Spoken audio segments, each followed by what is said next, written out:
Lucas capítulo 1, versos del 26 al 38. ¿Listo? Vamos a leer en el nombre de nuestro Señor y Salvador Jesús, con la bendición del Dios Todopoderoso y la unción poderosa del Espíritu Santo.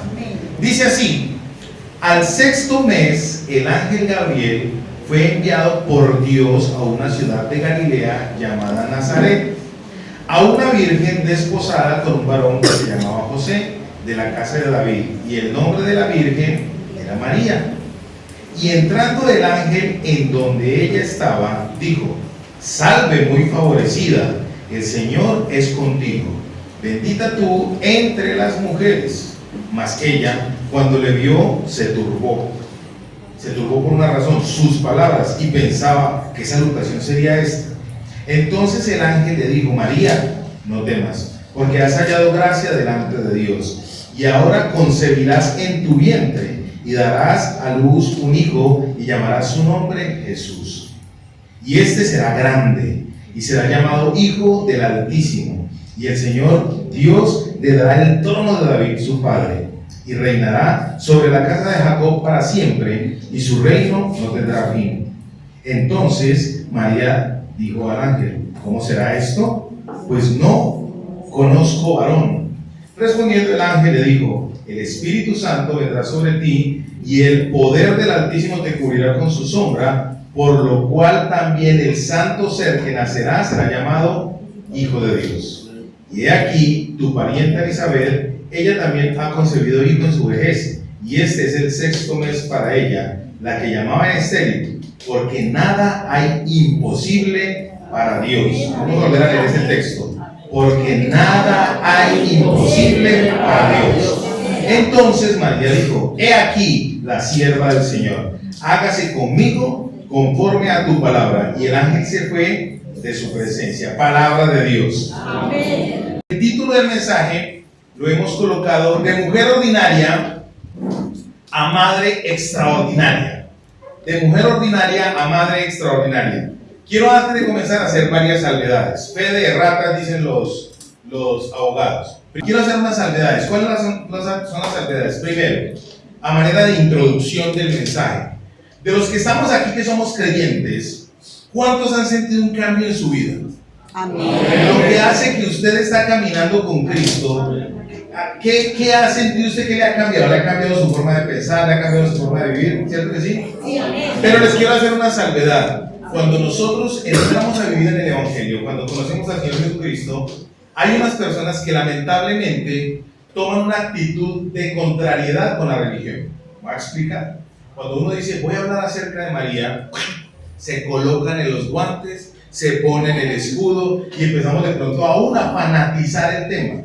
La salvedad que quiero hacer es la siguiente: hablar de María en la Biblia es como hablar de Abraham, de Isaac, de Jacob, es como hablar de cualquier otro personaje de la Biblia, porque fue una mujer usada por Dios en algo que él tenía el propósito eterno en la tierra, ¿cierto? Entonces, a veces nosotros los creyentes entramos en disputas porque cambiamos la camándula por la Biblia. Entonces, cuando hacemos eso, les voy a decir una verdad: no se cambió de vida, se cambió de religión. Y Dios, lo que usted quiere, Dios quiere es que usted y yo cambiemos ¿de qué? De vida, de forma de pensar. Cambiemos, transformemos nuestra manera de pensar para que así mismo nuestra manera de vivir cambie. Yo, hace muchos años, cuando empecé en el Evangelio, hace 27 años aproximadamente, no me da pena decirlo, yo cambié de religión y peleaba con todo el mundo. Y cuando empecé en el seminario, peleaba por doctrina y peleaba por teología y peleaba con todo el mundo. Yo peleaba con los unitarios, yo peleaba con los testigos de Jehová, y eso mantenía escribiendo, y eso hasta que un día el Señor me dijo: te estás desgastando solo vos, deja la bobada, habla de Jesús. Y el Señor me dijo a mí: necesito que predique de mi hijo. Y cuando empecé a hacer eso, mi vida empezó a cambiar. Ya empecé a ver todo con una perspectiva diferente. ¿Me estoy dando a entender, santos de Dios? Muy bien. De mujer ordinaria, esa era la salvedad máxima que quería hacer. De mujer ordinaria a madre extraordinaria. Pregunta, santos de Dios: ¿cuál es la diferencia entre lo ordinario y lo extraordinario? No voy a acorchar ni nada de eso, ni a dar mis apuntes filosóficos, ni nada de eso. Diferencia entre lo ordinario y lo extraordinario. Ordinario y extraordinario. De parte de Dios siempre viene lo extra.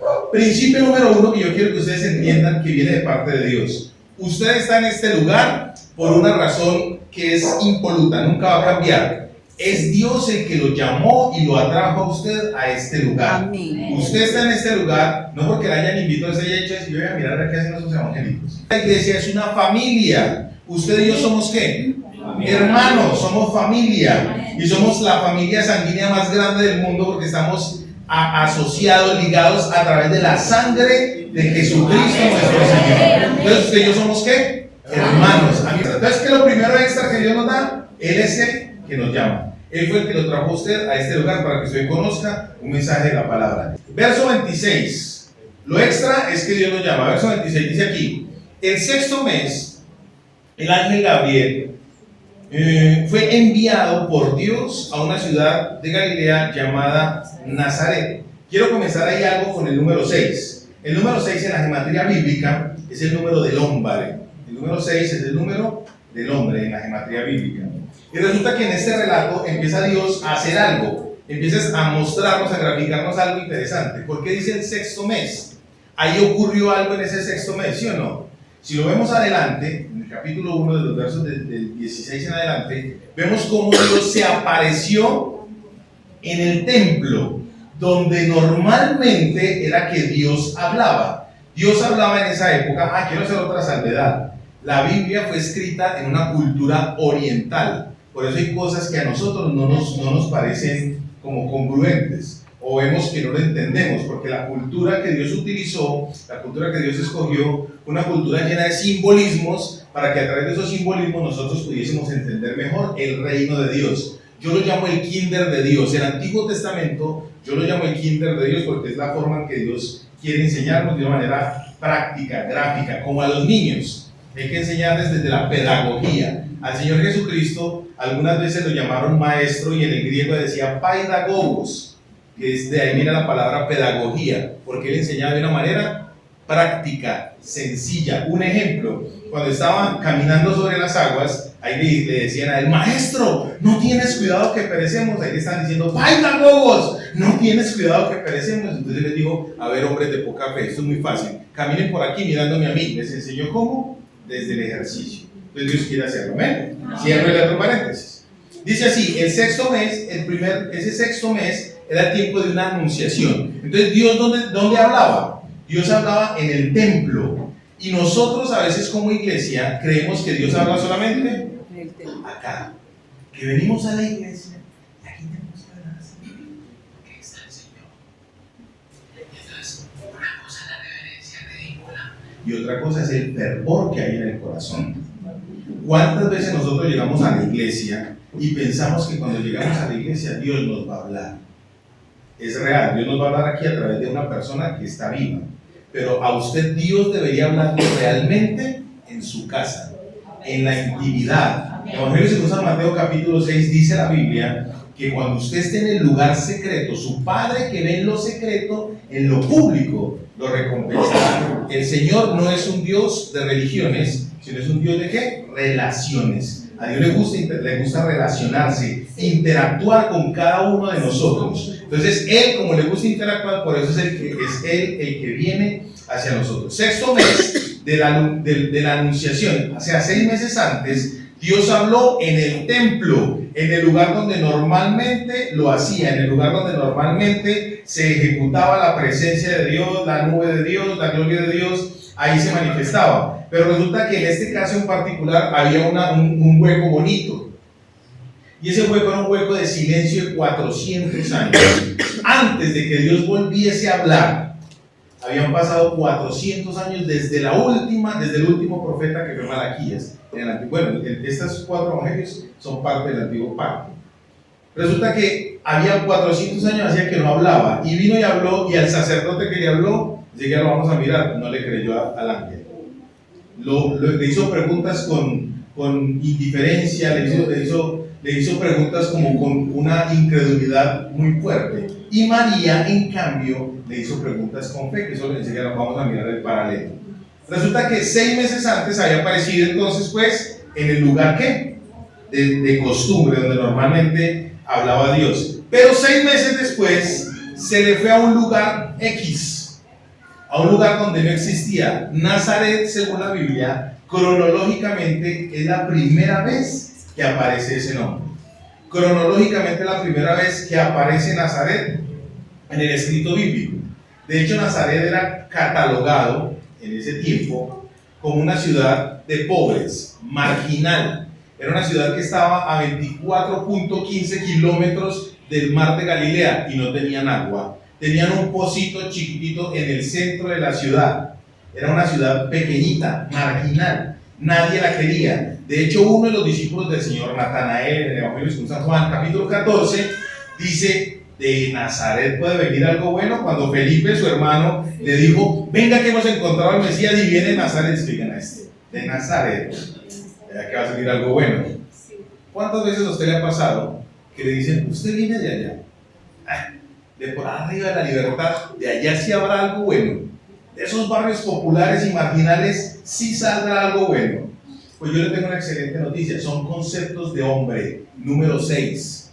La gente por lo general está mirando lo que es aparente, no el propósito de Dios. Y usted, amada santa de Dios, está en el propósito de Dios. A ti, mi querida amiga, que se me olvidó tu nombre, Dios te trajo a este lugar para que entiendas que aquí te van a enseñar a transformar tu vida. Los vacíos existenciales que cada uno de nosotros, que tú también tienes, esos vacíos existenciales a través de la Biblia, a través de la palabra de Dios, se van a empezar a corregir, y Dios lo quiere hacer. De los lugares menospreciados, de los lugares que nunca se habían utilizado, nunca se habían inventado, nunca se habían ni siquiera anticipado, de ahí Dios escogió ese lugar para que ahí fuese criado su Hijo, el Hijo del Altísimo. Amén. Él nació en Belén, porque era una profecía que se tenía que cumplir. ¿Pero dónde lo criaron a él?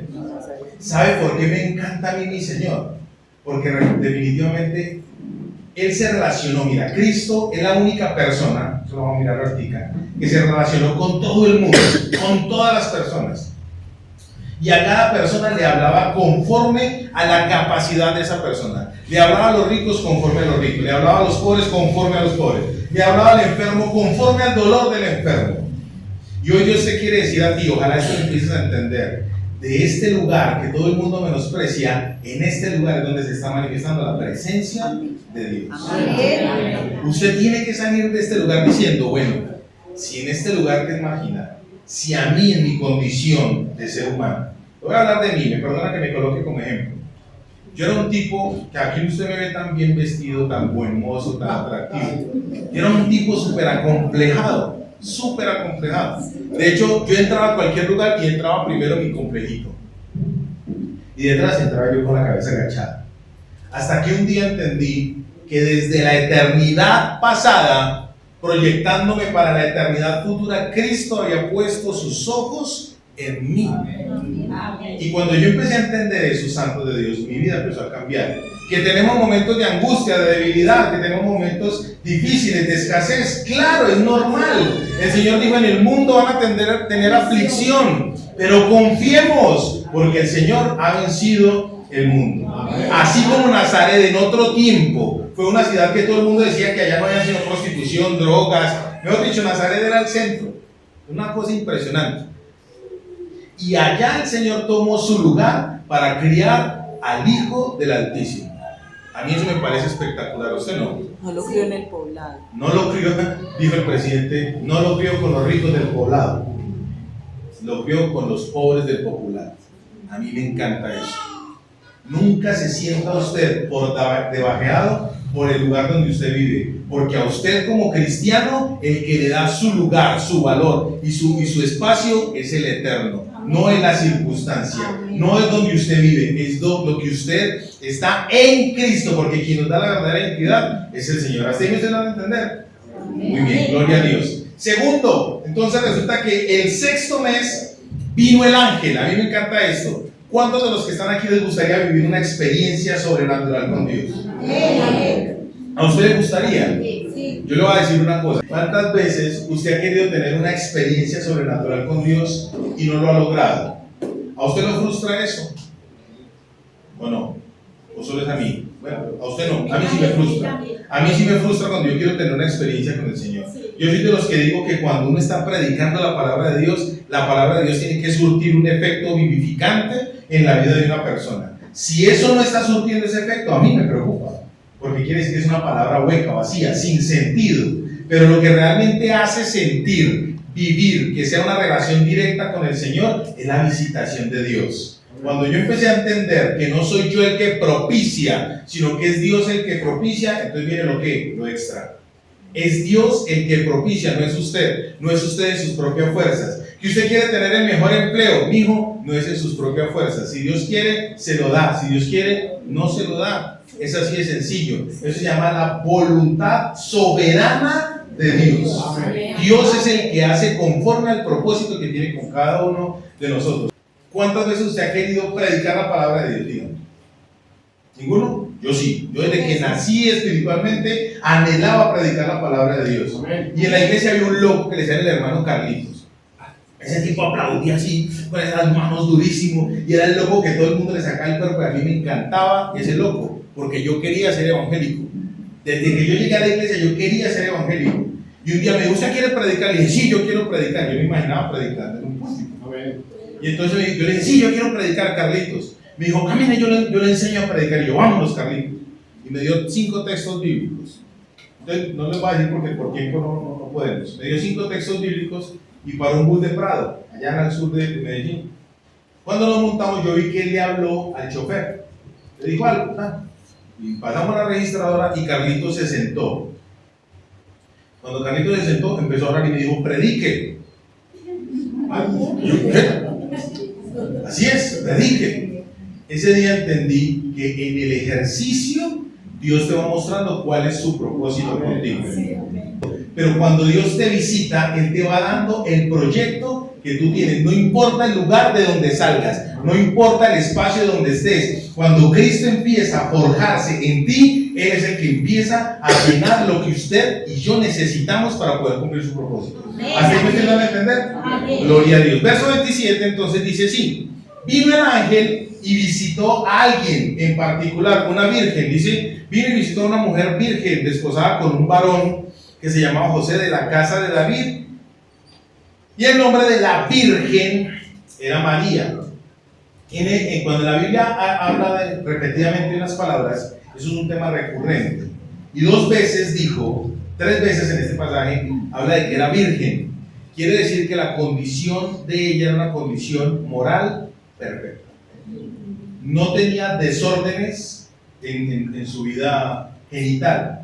Ahora, ojo con esto, no quiere decir entonces que usted que ha pecado, que usted que ha sido un tremendo adulterito por ahí, a usted que le gusta la fornicación, mientras eso no pasa aquí, eso pasa en otras iglesias. Aquí no. No quiere decir que usted sea un descalificado para recibir de Dios, todo lo contrario. ¿De Nazaret podía salir algo bueno? Allá era raro ver a una niña que se cuidara, que fuese cabalmente, que fuera moralmente cabal. Allá era difícil encontrarlo, ¿cierto? Pero de allá, como dice la Biblia, de lo vil y menospreciado, escogió Dios para avergonzar a los sabios de este mundo. Dice la Biblia, cosa que ojo no vio, ni oído yo, ni ha subido al corazón de hombre, es lo que Dios tiene preparado ¿para quién? Para aquel que se dispone a amar al Señor. Vino a esta virgen, el ángel, y se le presentó. Y lo bonito acá es que dice que era una mujer, una virgen que ya estaba desposada. Era una mujer desposada. Era una mujer ordinaria, y lo voy a decir porque era una mujer ordinaria. Resulta que les dije ahorita que Dios utiliza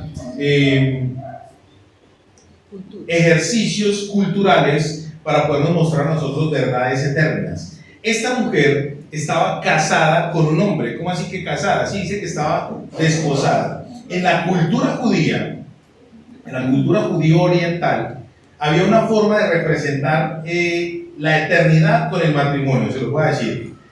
Resulta que había en la cultura judía hay 3 elementos para hablar del matrimonio. Número 1, el primer espacio, el primer elemento que se muestra es el pacto que hacían los padres con los consuegros.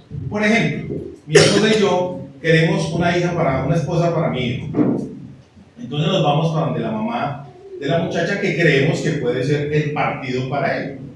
Y entonces hacemos un pacto. Bueno, mi querida señora, nosotros tenemos aquí a ese muchacho, 1,74 de estatura, 80 kilitos de de humanidad, un hombre inteligente, un hombre que ya tiene proyección, Y entonces le decimos a ella, usted, su hija, nosotros como ya tenemos un hijo que está proyectado, vamos a presentarle a usted una dote, siendo ellos niños. Porque resulta que las mujeres eran las que trabajaban, las mujeres eran las que en la casa hacían los destinos, las mujeres eran las que en la casa levantaban los hijos, las mujeres judías hasta los 12 años levantaban a sus hijos con los conceptos de la Torá para que creyeran en Dios. ¿Sabe quién es la que realmente forma a los hijos?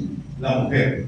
El padre disciplina, pero la mujer es la que forma. El padre da la directriz, el padre en un hogar sano, en un hogar bíblico, el padre marca la directriz y la mamá es la que forma, porque la mamá escucha lo que el papá dice vamos a hacer tal cosa y la mamá empieza a trabajar en pro de eso, la mamá empieza a ayudar en la crianza de los hijos. La cultura judía lo mostraba de esa manera.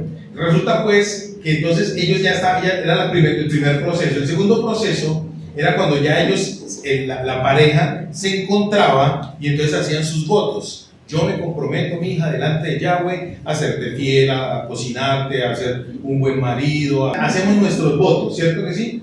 Ese es el segundo proceso en ese desposorio. Y el tercer proceso ya era el matrimonio. ¿Cuándo ocurría ese tercer proceso? Resulta que en el segundo proceso, cuando hacían sus votos, el novio se iba durante mínimo un año. Máximo un año. Podía ser antes del año que él llegara. Se iba durante ese proceso de un año y se iba y conseguía casa, conseguía lo que tenía que hacer para poder vivir con ella, ¿cierto? Y ella en ese año empezaba a prepararse para cuando él llegara. La novia empezaba a prepararse para cuando el novio llegara. Y a mí esto me encanta porque nosotros somos la novia ¿de quién? De Cristo. Y nuestro Señor se fue a preparar ¿qué? Él dice en la Biblia que Él se va a preparar moradas. Eso es una cosa loca. Dios se demoró para hacer todo este bochinche, los cielos, la tierra, el universo, 6 días. Y el Señor Jesús dijo, me voy a ir a preparar moradas para ustedes. Yo me imagino cómo van a hacer esas casitas, porque llevan 2000 años haciéndolas. Eso debe ser una cosa espectacular. ¿Y es para quién? Para usted, y usted aquí preocupado, porque ay, ahora qué voy a hacer, no tengo para pagar el arriendo, me toca ir del pagadiario, me toca ir del gota a gota. ¿Qué tengo que hacer? Mijo, su moral, ¿dónde tiene que estar? Puesta en Jesús. La esposa anhelaba el tiempo en que el esposo viniese. Podría ser en cualquier momento del año, podría ser al mes, a los 2 meses, en cualquier momento. Usted y yo en este momento estamos anhelantes de que venga nuestro Salvador a quitarnos de este bochinche, ¿sí o no? ¿O soy yo solo el que estoy esperando al Señor? Yo anhelo el día que mi Señor, es más, yo anhelo el día que podamos abrir los ojos y decir, ve, ya estamos acá en las nubes, mira, ay, ya estamos con el Señor. Porque esa es la promesa, vamos a estar con Él, ¿para cuándo? Para siempre estaremos con el Señor, nos vamos a encontrar en las nubes con Él. ¿Y nos vamos para dónde? Para las bodas del Cordero. Santos de Dios, allá vamos a ser evaluados, allá no vamos a ser juzgados. Los santos, los salvos, vamos a ser evaluados por lo que hicimos con los talentos que Él nos dio a usted y a mí. Allá no vamos a ser juzgados. Para poder llegar a ese lugar, usted lo único que tiene que hacer es disponerse. Usted es ordinario, porque lo extra viene ¿de quién? De Dios. Lo extra viene de Dios. Así que no se cargue por su ordinariez. No se culpe por lo que usted ha sido, por lo ordinario que usted ha sido. No se culpe por eso. Permita que lo extraordinario de Dios venga a este lugar. Les decía que en la gematría bíblica el número 6 es el número del hombre, ¿sí o no? Y el número 7 es el número de la perfección. Sí. Resulta que usted es 6 más Cristo 1, somos 7.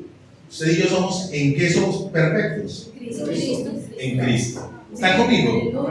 Entre usted y Cristo hay solamente una suma, y esa suma es lo extra. ¿Y quién lo está dando? El Eterno. ¿Están conmigo?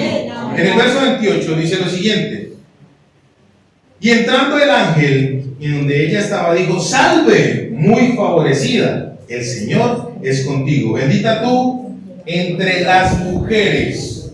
No dijo bendita tú sobre las mujeres, bendita tú por encima de, no.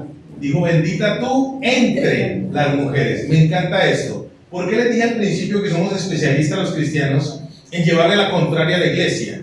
porque pensamos que pelear contra la Iglesia Católica, que es la iglesia tradicional, eso nos hace más santos, no santos de Dios. Yo una vez me gané a una señora para el Evangelio con la siguiente frase. Yo empecé a evangelizarle a ella y me dijo, es que definitivamente yo amo a mi virgencita, para mí mi virgencita es lo mejor, para mí es lo máximo mi virgencita. Yo le dije, ay, lástima que usted no la va a ver. Que cómo así, le dije, sí, porque si usted sigue adorando lo que está adorando, no la va a ver. Y yo que no la adoro, sí la voy a ver, porque yo voy a imitar las obras que ella ha hecho. Resulta que los conceptos de la adoración mariana son muy nuevos. Año de 1854. Papa Pío IX, en una bula, se llamaba la bula de la infabilidad de Dios, Infabulus Deus, ahí estableció el dogma mariano, el dogma de la adoración a María. ¿Hace cuánto? 100 y pico de años, no tiene ni 200 años. Es un tema súper nuevo, pero a usted le va a ayudar eso a pelear con una persona que cree en la adoración a María. No. A usted lo que le tiene que ayudar es que usted es una persona llena de Dios, llena del poder de Dios, que le puede ayudar a esa persona a salir de una fe sincera, pero equivocada. O esa persona cree que está equivocada. Ella no cree que está equivocada. Su fe es una fe ¿qué? Sincera. ¿Qué va a hacer libre a esa persona? Lo extra de Dios. ¿Y quién es el extra de Dios? Cristo. ¿Y en dónde está Cristo?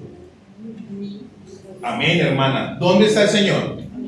Si usted no está convencido que Cristo está dentro de usted, entonces vamos a hacer lo siguiente, repita conmigo. Señor Jesús, yo te recibo como mi Señor y Salvador. Usted tiene que tener en su corazón, en su convencimiento, que el Eterno está dentro de usted, está morando en usted. ¿De Nazaret podría salir algo bueno? Tres cosas que entonces podemos tener nosotros, que están en el verso 28, que Dios, el ángel le dijo a María, el mensajero le dijo a María, y esas tres cosas las tenemos usted y yo cuando estamos en Cristo. En el verso 28 dice lo siguiente: y entrando el ángel en donde ella estaba, dijo, salve, muy favorecida, el Señor es contigo y bendita tú entre las mujeres. Primero, ella dice, en el verso 29 dice que ella se asustó por esa salutación, porque resulta que ese saludo solamente se oficiaba o se le entregaba a personas que tenían un llamado especial de Dios. Por ejemplo, a Gedeón, cuando el ángel de Jehová, Cristo mismo, visitó a Gedeón, le dijo, varón esforzado y valiente. Y Gedeón, ¿para dónde fue? Para todos los lados, ¿dónde estaba ese varón esforzado y valiente? Él no sabía que él era el varón esforzado y valiente. A veces a usted y a mí nos pasa eso. A veces usted y yo creemos que no tenemos ningún tipo de dignidad. Y resulta que usted y yo en Cristo tenemos la dignidad del cielo morando en nosotros. Por eso la Biblia dice que usted y yo tenemos que cambiar nuestra manera de pensar. Cuando nuestra manera de pensar cambie, entonces su manera de proyectar, de vivir el Evangelio va a ser diferente. Va a dejar de ser una religión que le lleva a la contraria a todo y en todos, y empezar a ser un estilo de vida, un proyecto de vida que atrae, un proyecto de vida que es dinámico, vivo, biológico, porque eso es lo que quiere Dios con usted, que usted tenga una relación verdadera e íntima con Él, y para eso Él le da a usted herramientas. Aquí habla de tres herramientas que Dios le da, tres cositas extras que Dios le dio a esta mujer antes de que dejara de ser ordinaria. Número uno, le dijo muy favorecida. El favor de Dios estaba en pro de ella. ¿El favor de Dios estaba en pro de quién? De ella. Favorecida, diga conmigo, hoy el favor de Dios está en mi vida. Hoy el favor de Dios está para mí. El problema, santo de Dios, es que si usted no lo cree, pues no va a activar ese favor de Dios. Pero ya Dios envió el mensajero. Ya el mensajero vino y les está diciendo, favorecido, usted es un favorecido, usted es una favorecida. Empiece a ver el favorecimiento de Dios a través suyo, alrededor suyo. El problema es que usted necesita ver el acto sobrenatural de Dios para creer que Dios existe. Usted necesita ver que el piececito le creció al que estaba cojito, que el ojito le creció al que estaba cieguito, que se le destapó el oídito al que estaba sordito físicamente. Pero resulta que la Biblia dice que los cojos espirituales van a poder caminar en pro de Dios. Los sordos espirituales van a escuchar las verdades de Dios, la eternidad de Dios. En este momento el favorecimiento está para usted por fe. Dice la Biblia que con Cristo yo tengo ¿cuántas cosas? ¿Unas poquitas o todas? Entonces yo tengo que empezar a creer que Él está en mí, que Él está dentro de mí, que Él está dentro de mí. ¿Están conmigo? Muy favorecidos. Segundo, dice, el Señor está con usted. Me quiero remitir a un texto porque ya el tiempo no me dio. Evangelio según San Mateo, capítulo 28, versos 19 al 20. Si el Señor Jesús estuviera con usted en este momento aquí, ¿usted qué le diría? Él está aquí. Él está aquí. Ojo con esto. El Señor Jesucristo en el Evangelio según San Mateo, capítulo 28, versos del 19 en adelante dice: he aquí yo estoy con vosotros todos los días hasta el fin del mundo. Todos los días. Amado Santo de Dios, póngale pues cuidado que esto es loco, esto es loquísimo. Imagínese usted una persona viendo pornografía. ¿Quién está al lado de ella? ¡Qué pena, no! A mí me daría pena eso. Yo le digo a mis discípulos: mire, mis pensamientos son como gritos delante de Dios.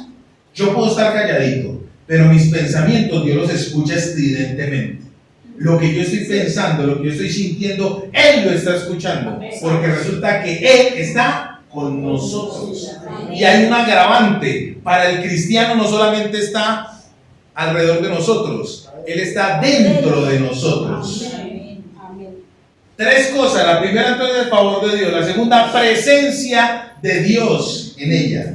Una mujer ordinaria se convirtió en una madre extraordinaria porque lo extra vino sobre ella. ¿Quién es lo extra? Cristo. Lo segundo es entonces la presencia de Dios. ¿Cuándo? Condicional. No, la presencia de Dios está en nosotros, está siempre en nosotros. Y tercero, le dice: bendita tú.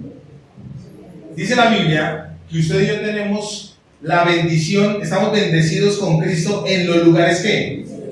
Celestes. Déjense paradito ahí un momentico, Lucas, y váyase conmigo para Efesios capítulo 1. Efesios capítulo 1, versos del 3 en adelante. Soberanía de Dios. Esto que les voy a decir es soberanía de Dios. Efesios capítulo 1, versos del 3 en adelante, dice así: bendito sea el Dios y Padre de nuestro Señor Jesucristo, que nos bendijo.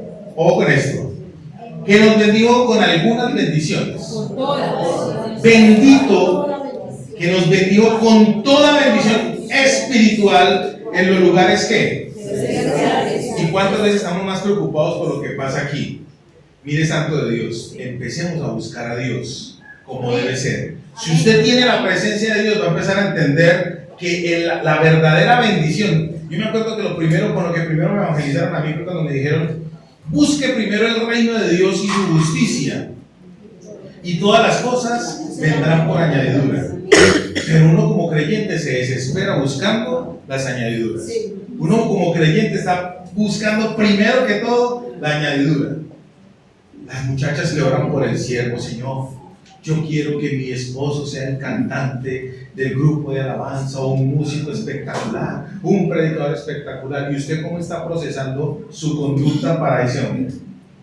El hombre que está esperando a la sierva: Señor, yo quiero una sierva bien bonita, bien inteligente, bien complaciente. ¿Y usted cómo se está preparando para esa sierva que le va a llegar? Mientras usted y yo no empecemos a entender que nuestras bendiciones están en el lugar celestial, o sea, están en Cristo, esos regalos se van a quedar allá, porque estamos pensando más en lo que vemos. Es normal, santos de Dios. La Biblia dice que usted y yo fuimos tomados del polvo de la tierra, somos muy primarios. ¿A dónde volvemos? A lo natural. Queremos buscar lo natural, queremos buscar lo primario, y Dios quiere que nosotros empecemos a mirar hacia arriba. ¿Por qué se extrañó María de esa salutación? Porque estaba habituada a vivir en Nazaret, estaba habituada a vivir en ese lugar que nadie conocía. Ese era el común para ella. El común para nosotros es estar en este bochinche. Y Dios está diciéndonos a usted y a mí permanentemente: los días son cortos, los días son malos, prepárese porque ya viene el esposo, Ya se está escuchando el testimonio y la algarabía del esposo que va a venir por su novia. Y usted es la novia de Cristo. Usted y yo somos la novia del Cordero. Usted y yo somos ordinarios, pero con Cristo somos extraordinarios. ¿Están conmigo? Denle un aplauso al Rey. Si ese aplauso es para el Rey. Dice así en el libro de Efesios, capítulo 1, verso 4. Él nos bendijo con toda bendición. Dice, según nos escogió en Él antes de la fundación del mundo, para que fuésemos santos y sin mancha delante de Él. Dice, en amor habiéndonos predestinado para ser adoptados hijos suyos. La palabra ahí para hijo, dejémoslo ahí, vamos nosotros para Lucas. La palabra para hijo en Efesios es tecno. Y cuando dice en la palabra, en el Evangelio se usa Lucas, que iba a ser llamado hijo del Altísimo, es huios. La diferencia entre un hijo de Dios y el Hijo de Dios, Jesucristo, es el término. Usted y yo somos tecno, hijos adoptados de Dios. Pero la única persona que es de su propia esencia es Jesús. Jesús es la única persona que tiene la esencia de Dios. ¿Ya? ¿Termino? Muy bien, santos de Dios. Tres cosas entonces que tenemos nosotros.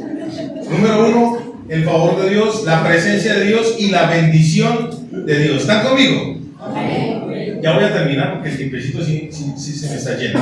Verso 29. Cuando ella lo vio, dice, se turbó por estas palabras y pensaba qué salutación sería esta. Ella estaba habituada ¿a qué? A vivir en Nazaret. Para ella era una salutación que no venía al caso o al estatus en el que ella estaba acostumbrada. Verso 30 dice, entonces el ángel le dijo, María, no temas, porque has hallado gracia delante de Dios. La palabra gracia, escuche bien esto, es un don de Dios. O sea, ¿la gracia de quién viene? De Dios. Y es un don inmerecido. ¿O usted cree que usted y yo nos merecemos el perdón de Dios? Y la gracia es Cristo. La gracia se llama Jesucristo. Es Cristo la gracia manifestada de Dios. Y esa gracia que estuvo sobre esta mujer ordinaria, hoy está sobre usted y sobre mí. Porque esa gracia se llama Jesús. Escuche bien esto. No se asuste, no le dé escozor decir que usted es santo. Porque resulta que usted no es santo por sus obras. Usted es santo porque Dios lo santificó a usted. Cuando Cristo viene a mi vida, Él me santifica. Ojo con esto. Se me saltó una palabra ahorita que se la voy a decir aquí, que me acordé. Pretendemos que cuando venimos a la iglesia, Dios nos va a hablar, ¿sí o no? Es el concepto religioso. Pretendemos entonces que cuando llegamos a la iglesia nos vamos a santificar y le decimos, Señor, bienvenido. Claro que si usted lo hace, yo no tengo problema con eso. Señor, bienvenido a este lugar, esto es tuyo y tal. Y le voy a decir algo, el que le da la bienvenida a usted cuando viene a este lugar es el Señor, porque Él es el que lo está convocando a usted. Usted viene a este lugar es porque Cristo colocó en usted el deseo de venir a este lugar. Así que cuando usted llega a este lugar, adivine quién lo está esperando a usted. El mismo Señor lo está esperando a usted, porque Él quiere moverse en medio de la alabanza de su pueblo. Por eso cuando nosotros disponemos nuestro corazón para cantar a Dios, para alabar a Dios, Él se mueve en medio de la alabanza de su pueblo. Un paréntesis, ¿cuántas veces de pronto, no, eso no ha pasado aquí, eso es en otra iglesia que una vez conocí? Ay no, la alabanza hoy definitivamente no fluye. Amado, la alabanza no es para usted, la alabanza es para Dios. Entonces, la alabanza usted es el que se la tiene que dar a Dios. Los hermanos que están acá ministrando con un corazón dispuesto, con un corazón que quieren hacerlo, que están pagando un precio porque tienen que venir a orar, tienen que venir a ensayar, tienen muchas virtudes que a veces nosotros menoscabamos y menospreciamos. Ellos están pagando un precio, ellos están aprendiendo a tocar instrumentos, ellos están aprendiendo a hacerlo con excelencia para el Señor. Pero lo que realmente debe persistir en usted y en mí es que la intención de su corazón, no lo que le estén dando aquí. Ellos son un instrumento para conectarnos, pero realmente quien tiene que venir a alabar a Dios es usted. Desde la casa. Porque el que lo está convocando a usted aquí, ¿quién es? Mire, santos de Dios, cuando yo empecé a entender eso, me daba una pena con la gente. Qué vergüenza cuando uno critica, porque yo vi a los críticos que decían, no, definitivamente ese hermanito tiene talento, no sé qué hace ya ese hermanito. No, las cosas hay que hacerlas con excelencia para Dios. Eso sí es una realidad. Eso es una realidad. Pero el que debe venir dispuesto a alabar a Dios es usted. Amén. Porque Dios está mirando eso a usted. Amén. ¿Desde cuándo, desde dónde viene alistando usted? Ay, no voy para la iglesia porque estoy de un cargado. Es verdad, usted tiene que venir a la iglesia porque este lugar es para enfermos. Esto es un hospital. Aquí vienen los rotos, los quebrantados, los abatidos. Pero ¿dónde va a recibir usted el bálsamo de Dios? En medio de la alabanza de Dios. Dice la Biblia, deleítate a sí mismo en Jehová y Él concederá las peticiones de tu corazón. Confía en Él y Él hará. Pero a veces nos dificulta confiar en el Señor. ¿Están conmigo? Muy bien, ya voy a terminar con estos santos de Dios. Verso 30 entonces dice, el ángel le dijo a María, no temas, porque has hallado gracia delante de Dios. Verso 31, y ahora concebirás en tu vientre y darás a luz un hijo y llamarás su nombre Jesús. ¿A cuántos de los que están aquí se les ha revelado el nombre de Jesús? Uy, ¿se les pareció alguna doctrina por ahí para? Les dio risa, que le da risa porque le han dicho. No se deje evangelizar de evangélicos. Cuando usted tiene a Cristo en su corazón, ya le fue revelado el nombre de salvación. Si usted tiene a Cristo en su corazón, el nombre ya le fue revelado, porque ese nombre fue revelado para salvación, no para peleas doctrinales.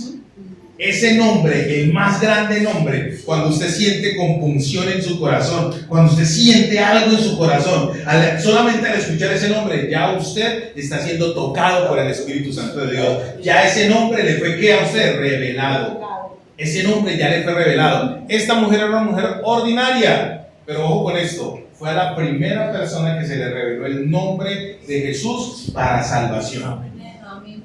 Después se le reveló a José. Porque a mí me encanta esto. Primero le tiraron la granada a María. María era una muchacha virgen. Entonces la virginidad en ese tiempo era un lapso de edad entre los 12 y 15 años. José aproximadamente tenía entre 22 y 25 años. No vamos a hablar de la edad de merecer, pero esa era más o menos la edad. Imagínate tú, una muchachita de entre 12 y 15 años, 16 años, póngale usted. Y que resulte en embarazo, casada. ¿Cómo le iba a ir? Le iba a ir a ella. Levítico capítulo 20, verso 10 dice que cuando alguien fuere hallado en el acto del adulterio, el hombre o la mujer irremisiblemente fueran ¿qué? Muertos. Resulta que en la segunda fase del desposorio, ellos tenían el matrimonio, estaban casados, pero no habían consumado el acto. O sea, no habían tenido relaciones sexogenitales. Ya lo voy a decir porque en el verso 33 lo dice. Ya iba para allá. Entonces resulta que ella era virgen. Recalcó pues aparentemente la Biblia que ella era ¿qué? Virgen, ¿cierto que sí? Verso 31. Fue la primera persona que se le reveló ¿qué? El nombre de Jesús. El nombre que salva. El nombre que sana. El nombre que liberta. El nombre que más adelante será llamado el nombre más grande que hay. Termino ya con esto por el tiempo. Verso 32. Entonces María dijo al ángel, ¿y cómo será esto? Pues no he conocido varón. Esa misma pregunta la hizo Zacarías en el verso 18. Cuando se le presentó el ángel a Zacarías en el templo, en el lugar que por tradición era donde Dios hablaba, Zacarías le dijo, ¿y cómo puede ser esto? Y yo soy un tipo viejo y mi esposa también es viejita. ¿Cómo puede ser esto? Entonces el ángel le dijo a Zacarías que Dios iba a mostrarle eso a ellos. ¿Y cómo lo iba a mostrar? ¿Cómo iba a certificar eso? Desde ese momento quedó ¿qué? Mudo. Ojo con esto. La religión ante la verdad de Dios queda, ante el poder de Dios queda.